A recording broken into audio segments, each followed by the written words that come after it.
right, hey everybody, and thank you for being here. We will go ahead and get started now that it looks like most people who plan to be here are joining us.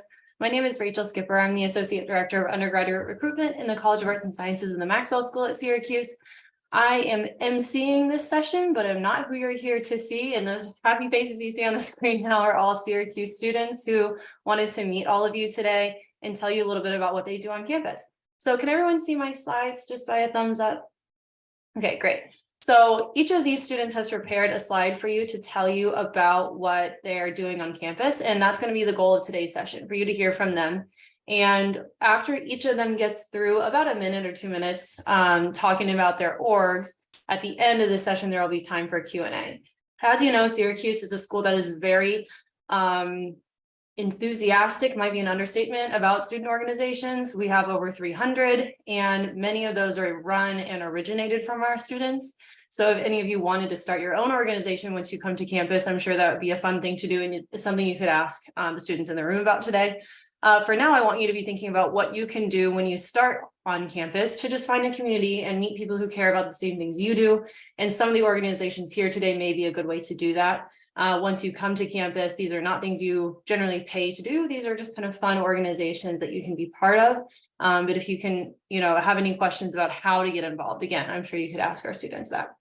So without taking up too much of our time, I will go ahead and kick us off with the first organization on our list, which is Moody Magazine. And we have Colette here to talk to you about that. Hi, everyone. I'm Colette.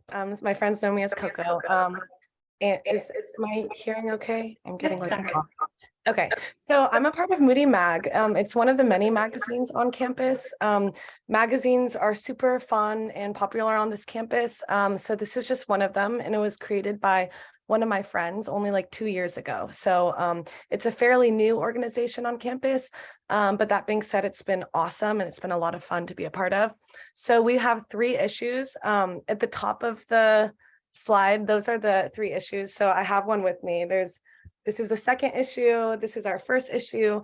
And then the 3rd issue is still being printed. But basically, it is a student-run magazine that focuses on sex positivity, self-love, and historically taboo topics. So it was created because of the frustration that we don't talk about a lot of things that are really important to our student body and our generation. So that's why we kind of made it in the first place. Our logo is "Are You in the Mood?" And so we have multiple different teams. So you don't have to be a writer to be a part of Moody Mag. You can be a part of photography, videography. We have a styling team, a PR team. And then we have almost like over 100 members now, which is really awesome because it's a relatively new magazine. And then just in some of the pictures I included, we have merch. So if you're into like clothing design, you could be a part of all these organizations because a lot of them do have merch on campus. And it's just very fun. We have like little events. We just paired with Planned Parenthood, and we had a tabling and Shine, the student center. So it's awesome. I've loved being a part of it. I listed our Instagram, TikTok, and our website below, so you can kind of see what it's all about. But I'm the head of writing for it, so I kind of take care of all of the writing in the magazine. I sign it. I have a team of about like 20 writers, so it's an awesome organization. And yeah, there's tons of magazines, but this is just one of them. Thanks for listening. Awesome. Thank you so much. So perfect example, proof of concept, an organization that is new and started by a student.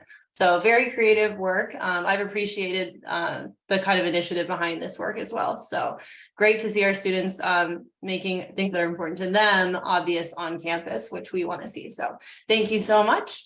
And again, if you have questions for Colette, just leave them in the chat and I'm sure she'd be happy to answer them as we go. Next up, we've got Luke, who's here to talk about Slice Consulting.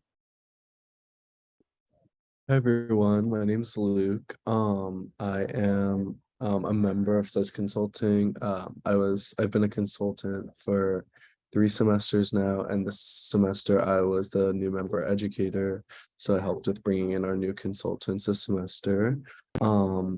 This is a slide from our recruitment process from this semester. So that's what those dates are in the corner. But basically what Slice Consulting is a chance for students, especially those who are interested in social causes or nonprofit organizations, to get a taste of the consulting world, working with different small businesses, nonprofits in both the Syracuse area and around the country. So we work with clients in a variety of industries. Like this semester we worked with the Syracuse University Dynamic Sustainability Lab. We worked with different off-campus and on-campus organizations to solve problems using project management. A lot of what we do has to do with fundraising or data analytics, social media or communications things, different projects that companies reach out and trust us as students to both gain experience with different areas and tasks, but also helping them with real work that they need done. So it's been a really good opportunity for me and everyone else to get experience with consulting, and it's a nice way to use the skills you're learning in classes and from other things and putting it into real work that's benefiting real companies that really do need the help. So again, another example of a newer organization. This is our third year, I believe, on campus, and we've been growing steadily, which is really exciting to see where it's headed. Just getting new clients every semester and getting new projects and new things to do, which has been really fun.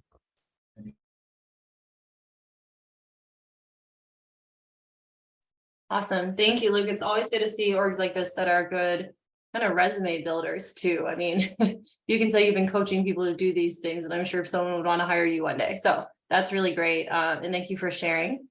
Next, we have Autothon, and we have Ashley here to talk to you about Autothon. And I'm glad we had someone from Autothon because it's such a huge organization here on campus.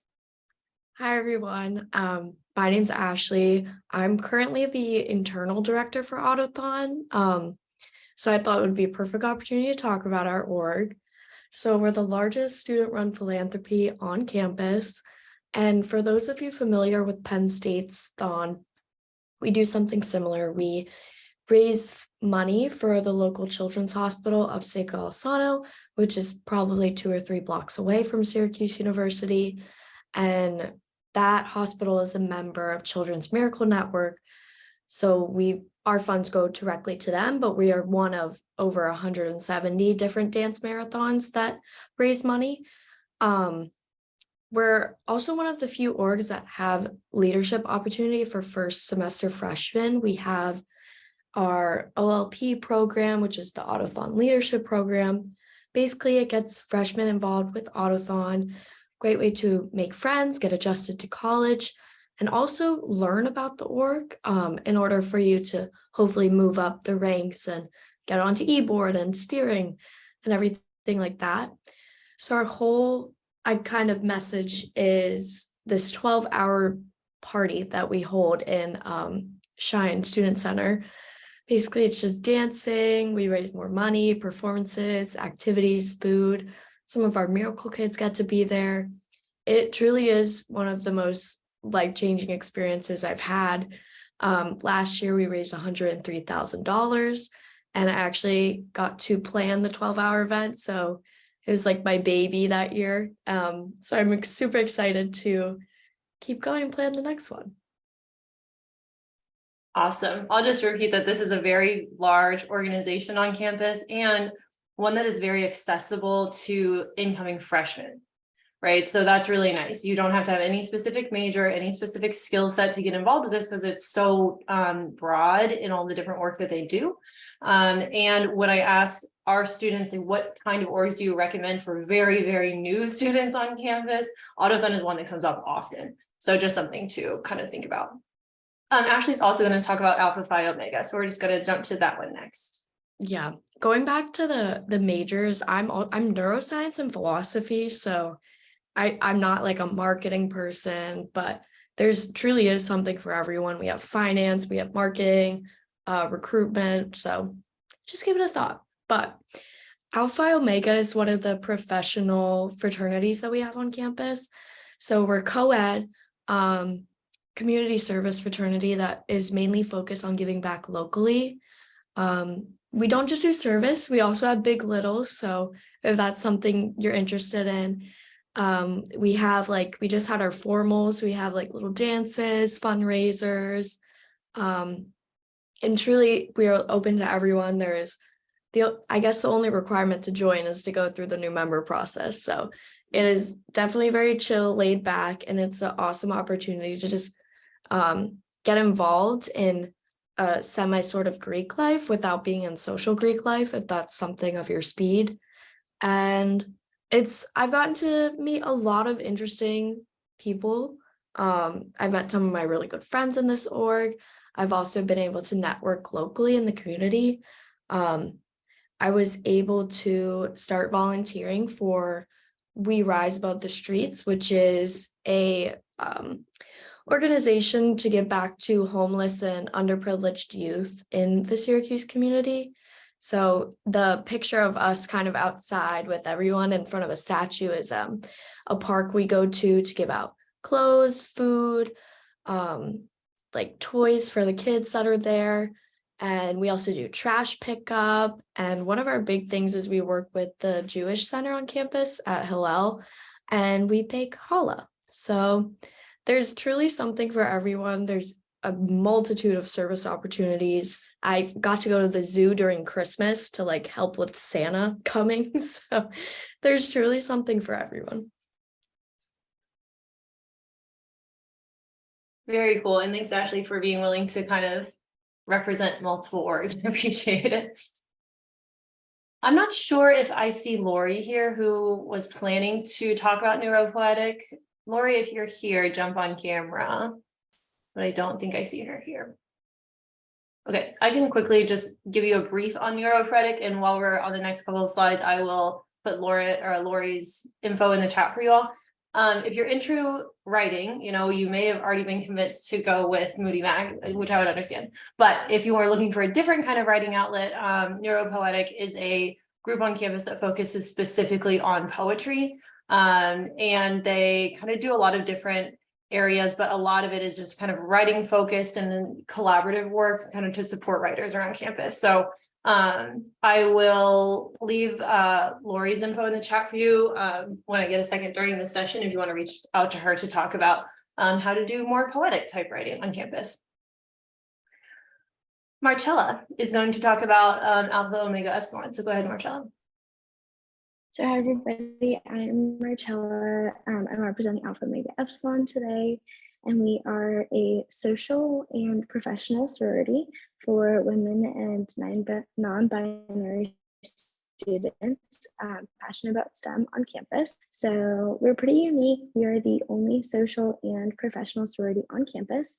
So we like to say it's a really great, mix between Greek life that you think of with our social aspects, but we don't have a house. We have we focus on, social, academic, service qualities. Those are very rich within ours, but also we focus on professional. So we're constantly doing networking. We meet with deans. All of our business is conducted in a professional manner. So emails, our chapters and such. We have no specific major requirement. So as long as you're interested in STEM to some degree, we have sisters that are in all forms of engineering, bio and biotech, psychology, public health, architecture, computer science. Those are pretty much representative of our sisters so far. And as actually mentioned, we also, I think you can see right under volunteers in the top left area, we also participate in that campaign. So we're constantly doing community service and serving our community, one of which is this campaign. And so at least 2 times a semester as a whole sorority, we volunteer together on a Saturday. And then we also have a lot of sisters who go and take their own initiative and participate. So every sister is required to be on a committee. So everyone has a role and they're working throughout the semester to, better the community, better themselves, better our sorority. So our alumni are also very active, and we have a really awesome network even when our sisters graduate. So we'll have them reach out and say, listen, my job is looking for new people, if you're interested, apply here, or just a really awesome network of women who meet after college as well, which you can see a couple of pictures here are from formals, some are from recruitment events, and then a lot of others are just us getting together outside of that. I also wanted to mention that our dues are a little bit more different than social sororities, so they're much more affordable. We have a lot of, we understand financial things, so it's not that same commitment as other social sororities are. And then time commitment, we are meeting multiple times a week for events during the week, and then also we have chapter, but for work, school, or personal reasons, you can send a professional excuse, and then you don't have to attend. I realize that there is no contact information listed on here, so I will put all of that in the chat in a moment. Awesome. Thank you, Marcella. I am going to present the next slide because Heaven was planning to present this but couldn't make it tonight because she ended up having to be at an award dinner.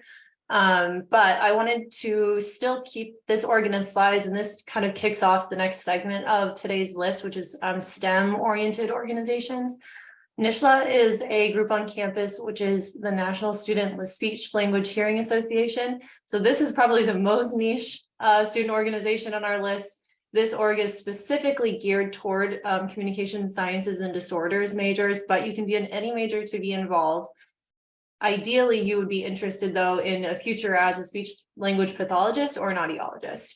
The reason that they have such a specific network is that we have a Gebbie clinic, what's called the Gebbie clinic on campus, which is a speech language hearing clinic, like a full functioning clinic where our students work. And this allows the students to kind of band together and connect with each other socially, and also kind of use some of the professional development resources at the Gebbie clinic. So for example, workshops, talks from visiting speakers, fun events for members, kind of resume building, those kinds of things. So if you're a communication sciences and disorders student, I would absolutely recommend that you start out with this right away when you're on campus. If you develop an interest in either of these professions, speech language pathology or audiology, then this would be a good organization for you to join to learn more about it and make some networking connections as well. So sort of social, sort of professional, and sort of academic all in one, but not one that you should join if you're not interested in either of those organizations. So a little bit specific, but still a cool one on campus that is unique to Syracuse just because of the on-campus clinic. Okay. Alpha Chi Sigma, we have both Morgan and Bridget. I'm not sure if both of you want to present, but whoever wants to, go ahead. Hi, everyone. So I'm Morgan, and I'm a member of Alpha Chi Sigma.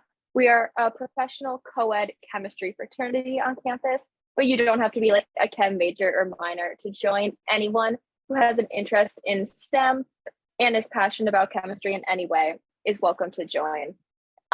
Being a professional fraternity, we do really emphasize community service, networking, and research and other career opportunities. So we have a very strong alumni network, as well as many connections with professors in the chemistry department and other departments, such as like the bio department and at Upstate. But we also do fun things. So here are some of these pictures. You can see our members, our brothers at initiations down in that bottom right corner there. There's a picture of us at our last formal. We have a semi-formal and a formal in the fall and spring semesters. And we always have little fun get-togethers throughout the semester. Pretty low time commitment, I would say, but a whole lot of fun. So yeah, oh, I realized too, we didn't put our Instagram. I'll put that in the chat when I'm done. Awesome, thank you. So this is a good way, again, maybe a little bit niche, although chemistry is probably a broader major than communication sciences and disorders, but we have quite a few organizations like this where it's an organization that is not necessarily connected to a major, but that does kind of zoom out on a program and allow for some social and some fun things to go along with what's happening academically within that program. So if any of you are wondering, like, do you have this for psychology? Yes, we do. Neuroscience? Yes, we do. Like, it goes down the list. So let me know if you're interested in other orgs like this that represent but are not exclusive to specific majors that we offer. Okay, next up, I think we have another organization that in my mind is one that is very unique to Syracuse and that I bring up when people ask me what's something cool and different about Syracuse, which is our student run ambulance. So we have Andrew Scott here to chat with you about that. Hey everybody, my name's Andrew and I'm the personnel supervisor for the Syracuse University Ambulance. So this upcoming academic year, we're looking forward to introducing 2 new probationary classes into our organization. I'm just going to speak a little bit about like who we are. So SUA is a fully volunteer collegiate EMS agency that is completely student run. We respond to upwards of around 1,500 calls every year for on-campus emergencies, as well as the immediate surrounding area of Syracuse.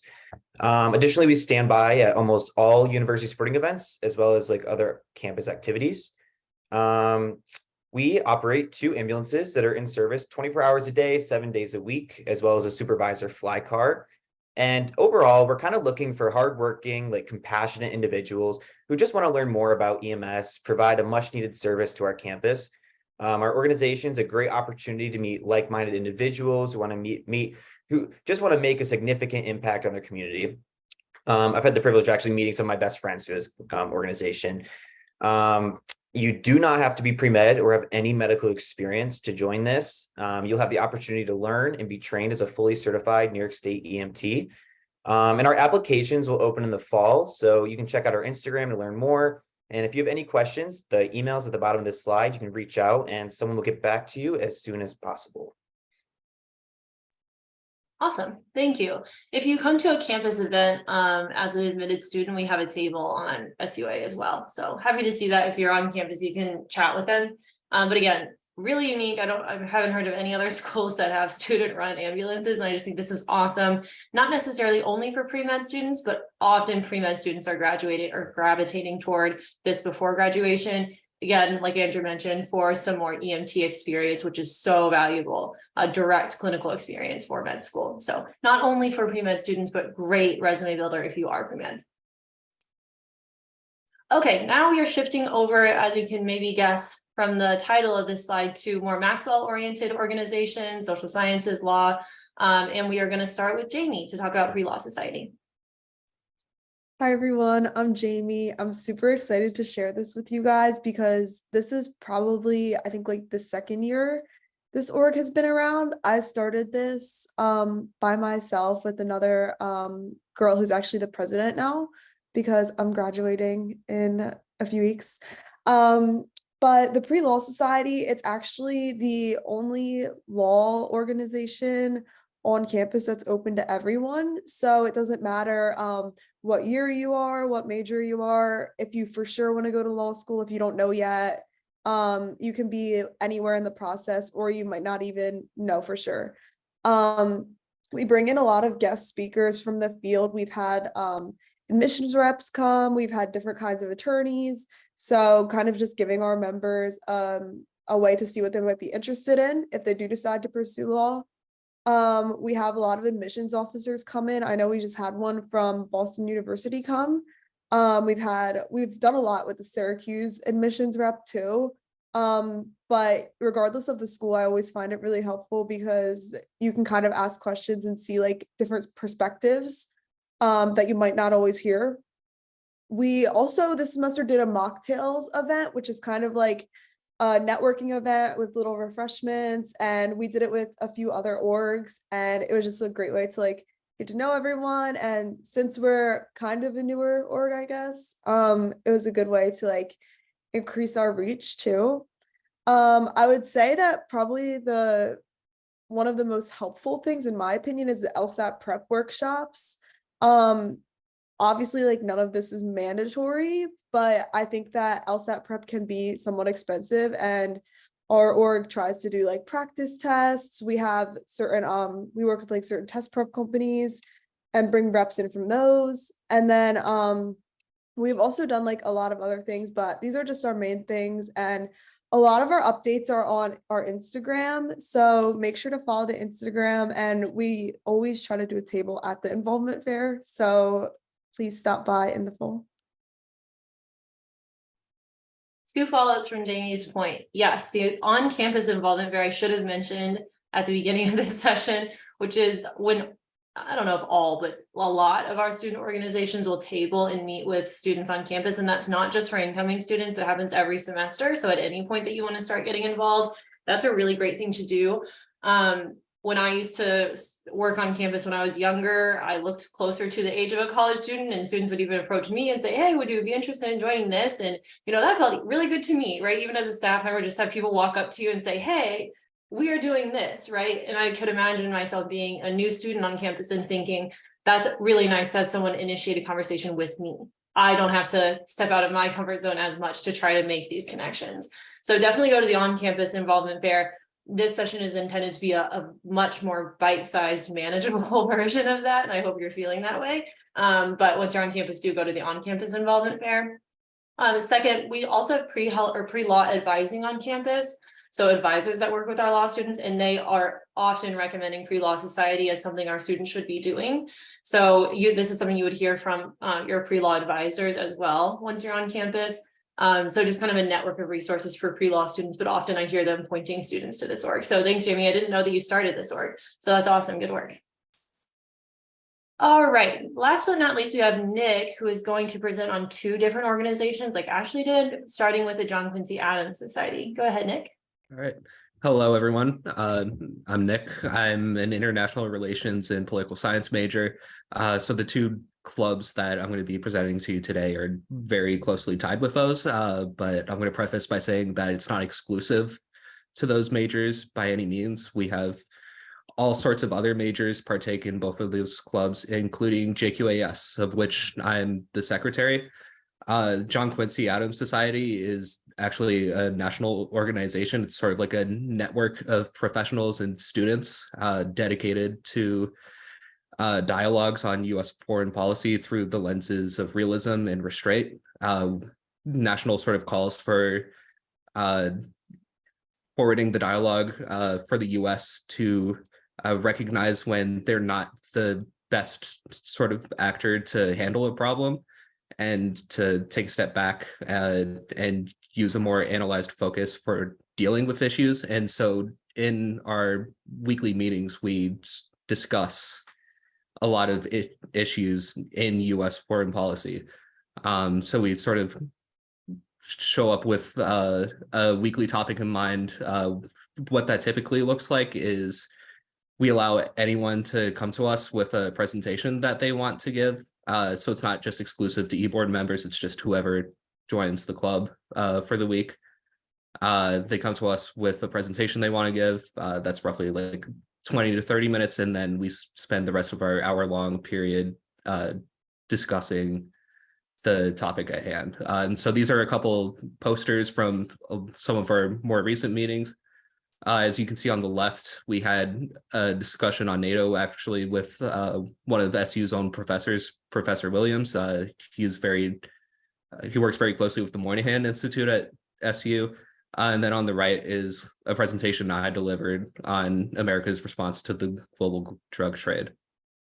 And in addition, if we could go back to the last slide, we also have a number of professional opportunities. Like I said, we get guest speakers, as well as members get added to the National Listserv, which comes with opportunities for internships and job applications as well.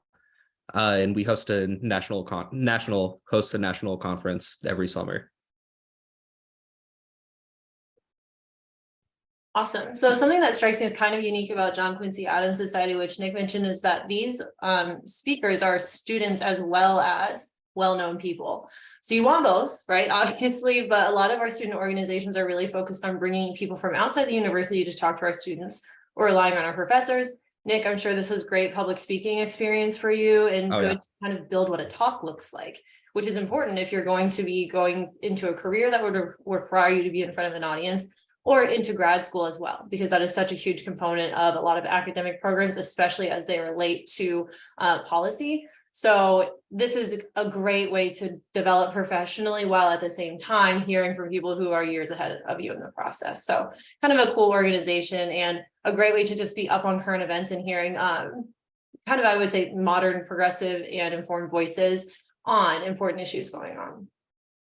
Nick's next slide is Model UN, which many of you probably know what Model UN is already, and he's going to talk to you about Syracuse's org. And then in addition, I'm the vice president of our Model UN club. I'll preface by saying there's actually 2 Model UNs at the SU campus. There's the club that I'm vice president of, and then we have a class that students are also able to take. Typically, you would be able to take that more towards your junior or senior year, though. So the Model UN club is a really great opportunity for anyone to get involved. And so, like JQAS, we have weekly meetings. We go through a variety of different types of simulations. We determine a different topic every week. We do more of your traditional general assembly type of simulations, choosing a specific issue, let's say like addressing climate change, and then everyone sort of works together to craft a resolution and try to get that passed to help solve the issue. And then we do a lot of fun one as well. We sort of like try to do it every other week. So that comes into play with Crisis. So we've done stuff like fairly recently, we had like the Taylor Swift Ticketmaster Crisis with the Ticketmaster company, or we've done like the collapse of the Soviet Union. So we really try to switch it up compared to the class, which is just very, very strict GA format. And we've begun traveling to conferences recently. Last semester, we had the honor of participating in Cornell's kayak conference. And you can see on the left, that was a photo of us at that conference. So we're hoping to go to more conferences soon next year as well. Awesome. I'm like, I guess grateful that Syracuse does Model UN, because this is something that I talk to a lot with prospective students. It's just common in high schools, as you know, Nick, and a lot of people don't want to let that go. I didn't realize there were 2 Model UNs. I thought there were 2 Instagrams for Model UN. So that's good for me to know as well. There's 2 separate groups. And again, like Nick said, this is a way to kind of get involved a little bit earlier in your 4 years, if that's something you want to continue, right, and not lose practice in following your high school graduation. Okay, with that, I want to put up just all of our slides and allow you to ask questions if you have them. I received a couple of direct messages in the chat, so if you want to ask me questions, you can, but I'll kick off with those couple of questions that I've received. If you have more questions, leave them in the chat as I'm going through these and we will get to them. And then students who are here, if you've received questions, I'll kick it to you to respond to those with the group after I get through these 4 or so that I've received. The first one I got is for Luke, which is whether you could give some examples of specific projects that Slice Consulting has done. I think they just got interested in the quick overview and wanted to hear like maybe 1 or 2 kind of projects you've worked on. Yeah, for sure. I'm sorry, it's a little loud. I think a lot of people just got out of class in this building, but so some examples of projects that I've worked on. So I've done 3 projects now. Last spring, my first semester with Slice, I did a project with an organization called Focus Greater Syracuse, which is about political participation and education and civic engagement. And we did a lot of social media for them. And then this past fall, I worked for, our client was J. Michael, which is a store on Marshall Street right near our campus. And same thing, we did a lot of promotional work for them. We did a photo shoot for a lot of their advertisements that we organized. That was like our big project. And then this semester, I'm working for an organization called Unchained.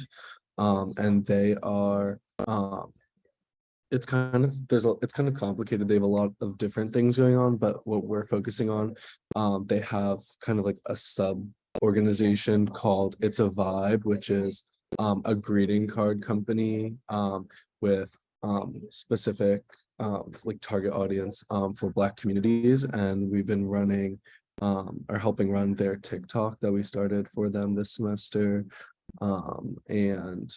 Yeah, so that's just a few of the things we do, but we also have teams that have worked for organizations like the Alzheimer's Association doing fundraising projects.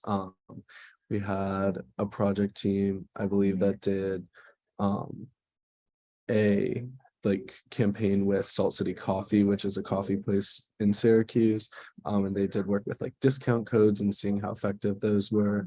So a lot of different things going on. And that's the really nice part, is that I'm able not only to have experiences with different areas that I might not otherwise have in terms of like my academics, but also just getting to like meet people who are in those interests that I might not bump into otherwise.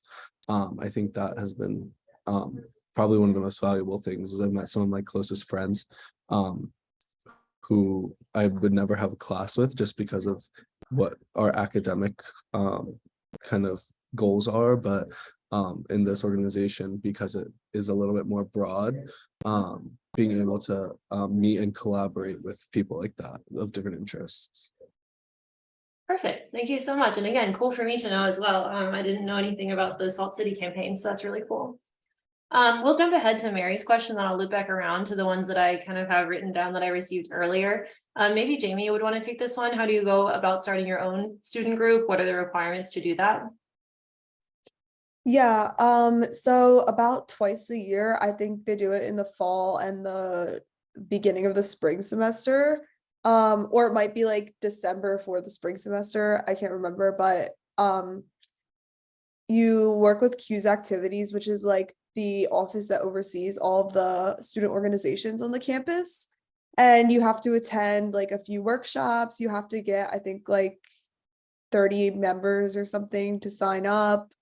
And you have to have like your e-board set up, and you attend workshops on budgeting, leadership, things like that. And I would say the big thing is you have to type up a constitution, which I remember doing that, and that took so long. But basically what that is it just says like how your organization will run, what the purpose of it is, just to make sure everything's going smoothly. And you meet with the Q's activities staff members, and they look at all your stuff and decide if they want to approve your org. So I would say, just if you're interested, reach out to the Q's activities office, or when you get here, it's in the Shine Center and you can go in person. And they kind of walk you through it. I'm sure it might have changed a little bit, but it's definitely not like super easy, but definitely not impossible either. So if you're really dedicated, you can definitely do it. Thanks, Jamie. I think that's kind of nice to know that as you're looking through the different organizations on campus, even though it's a pain for Jamie and others, that these are vetted organizations that do have goals, plans, you know, are working toward kind of concrete activities. So that we didn't get to that number of 300 by just letting 2 or 3 students say, yep, we're this organization, put a name on it, and never do anything ever again. So Jamie, are there kind of check-ins where you're touching base to say, yes, we're still active? Is that every year?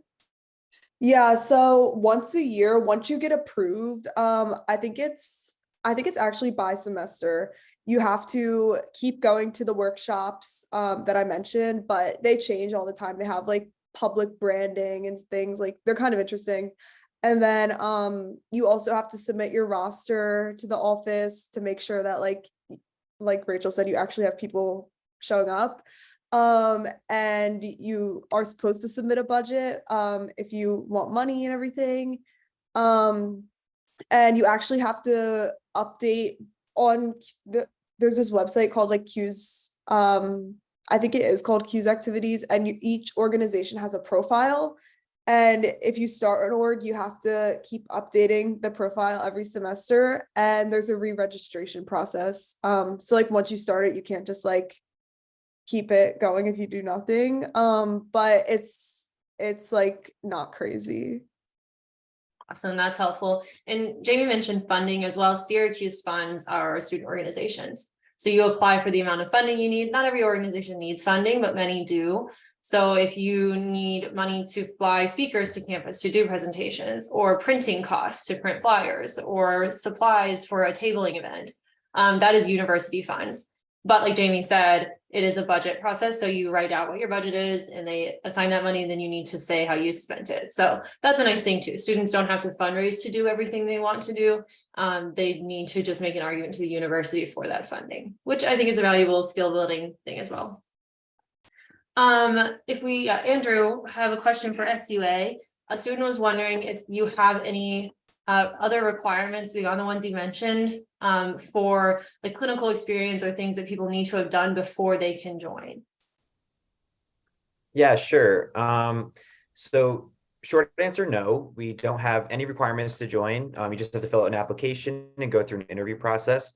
I personally had no medical experience coming out of campus. I learned everything here, and I've been able to work the rank up to becoming a supervisor. So it's really a great opportunity for anyone to get involved.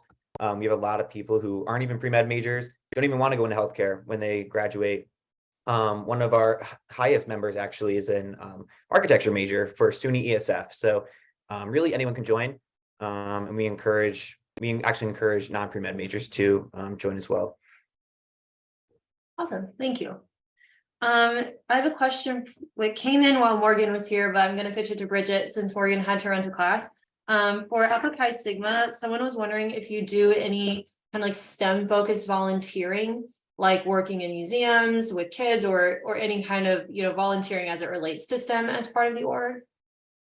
I'd say most of our service opportunities are more like, not all of them are like super STEM focused. I think the biggest like connection to STEM for the org is just that like we're all kind of involved in STEM, and it's really good for like research opportunities or like getting internships. And one way that it's like already helped me is I've met so many people in like the chemistry and science fields, and it really helps you to like network and to kind of get leads for internships, research opportunities, and just meet other people that might be in your classes. But I'd say in terms of our service, it's definitely more general. Like so far, a few of the things that I've done is we did a bed build at Sleep in Heavenly Peace, which is a local org that builds beds for like children in the Syracuse area who don't have beds. So we went to their workshop and we just were like using power tools and like building beds all day, and then those get shipped off to kids in the area. Another thing that I've done with the org is worked with the Food Recovery Network, which is where we every night when the dining halls close, we'll take food from the dining halls and we bring them over to a local soup kitchen, and they kind of pack them up into lunch boxes for people to take the next day. So I guess the answer to that would be no. We don't directly do a lot of like STEM volunteering, but it's kind of an integration of STEM people and volunteering. Great, super helpful. I think students are kind of looking to kind of check multiple boxes, so it's nice when there are some volunteering opportunities available within the group. Martella, sort of a similar question for you that I asked Luke earlier, which was someone that wanted a deeper dive. And I know that I told you to do a small amount of time, and that's why you didn't do a deep dive. So this is fine. Into specific events that your org has done. Would you talk about, I think this is a question, the person who asked this could send me another direct message or say in the chat, but I think they're asking about like social type things, like for fun things. Yeah, absolutely. I also want to go back to the question you just asked another member. We actually will do STEM-based volunteering. And so we staff and ref robotics competitions that happen for, I believe, middle school and high schoolers at Syracuse on campus. So not all of the things that we do that are volunteer and philanthropy are STEM related, but we do have opportunities that work with kids and STEM. And then for other events, we have a formal every semester, and then we have a STEM ball, which is also paired with philanthropy, that we fundraise for another organization in the Syracuse community. It changes by year. That is spring semester. And then I'd consider our events that occur during our week to be our social events. So we have anything from this semester they've done. Oh, I should actually preface that I'm studying abroad right now. So I'm in Italy, so I haven't been on campus, but I stay in touch with everyone. So they've done things such as like Jeopardy nights, they've done trivia, They've done actually a murder mystery where they all kind of broke into groups and solved that, which I thought was pretty cool. We've done things that are, I mean, we also do academic things. We do study sessions, we do mock interviews, we do dean's dinners. Trying to think of other social activities that we've done. We'll go apple picking together. That's a tradition. We always do that. Lots of sisters will go hiking together. We have what we call like athletic events, but there's something as simple as, you know, going and playing yard games outside together or going to the ice skating rink on South Campus. So lots of different things. They change per semester because our committees change. And so our sisters get very creative with, you know, what they come up with. Awesome. Those are exactly the examples I think they were looking for. So thank you for sharing. Bridget, go ahead. Okay, so I didn't mention this before because it's not directly related to ACTS, but if people are looking for like STEM related volunteering, another org that I've been a part of recently it's called Engineering Ambassadors. And you don't have to be in engineering to do it, but basically what we do is every Friday during the school year, we'll go to different local middle schools and with like a different lesson plan. And we kind of teach the kids in the Syracuse City School District about different STEM and like engineering concepts. Like we did one where we built satellites out of like paper and pipe cleaners and fun stuff. And another one, we learned about binary code with lifesavers. And it's kind of just a really fun way to teach kids locally about different engineering things and maybe get them interested in fields that like they wouldn't have really known about before. And I think it's a great way to give back locally because I don't know, I feel like it's like a really great opportunity. I've loved it so far. Awesome. Thank you for those examples. I would say another good STEM volunteering option, which I did when I was living in Syracuse, which was to volunteer at the Most Science Museum. It's actually a pretty good science museum for a city the size of Syracuse, and they always need more volunteers. So if you're interested in STEM or just like STEM, you don't have to have a STEM background to do this. You can go volunteer at the museum, and that could be anything from planning exhibits to helping with events. Like the events that I really liked were for adults after hours. So they would get like do cocktails, a movie, or cool hands-on activities. But if you're interested in working with kids, they have, obviously it's a science museum, many opportunities to do that. So always send me an email if you're wondering about this kind of thing. I can give you additional examples, but thanks Marcella and Bridget, those are perfect. The last question I have is for Nick regarding Model UN. And it was the same question that Andrew got, which is about requirements, whether you look for any specific skills or resume or any of that when a student's interested in joining Model UN. There are 0 requirements. We really highly encouraged anyone who hasn't done Model UN before to join us, have us be their first Model UN experience. And then they just learn with us and are more than welcome to join us at conference or just on a weekly basis too. Awesome. Great. Thanks for answering that. I thought that was the case, but I didn't want to answer on your behalf and then find that I was wrong. So I appreciate that. I asked for any final questions in the chat and I didn't receive any new ones. So I think we will close this session a little bit early. Again, if you have more questions, I will leave my email in the chat here and I can pass your email on to someone here, or I can find someone in an organization or who's doing something that you're interested in and connect you to them outside of this session. More than happy to do that. I appreciate all of you students being here because I know how busy you all are, especially Marcella. I forgot that you're in Italy and it's probably the middle of the night, like 2 a.m. Great. So thank you for being here, especially when you should be sleeping. Everyone else, again, I appreciate your time. I am really grateful that you were interested and willing to talk to students who aren't even at the university yet, which is awesome. Students in the room who are joining, I hope this kind of demonstrates, again, in a manageable way, some of the organizations we have on campus, and I'm happy to field questions about other organizations as well. Again, it's a huge part of being a Syracuse student and very, very present on campus. So this is just very lightly dipping your toes in the water of the huge pool of orgs you could potentially join one day. So again, my email is in the chat and above if you need to chat with me following the session. We will end a few minutes early and thank you all for your time. Go Orange.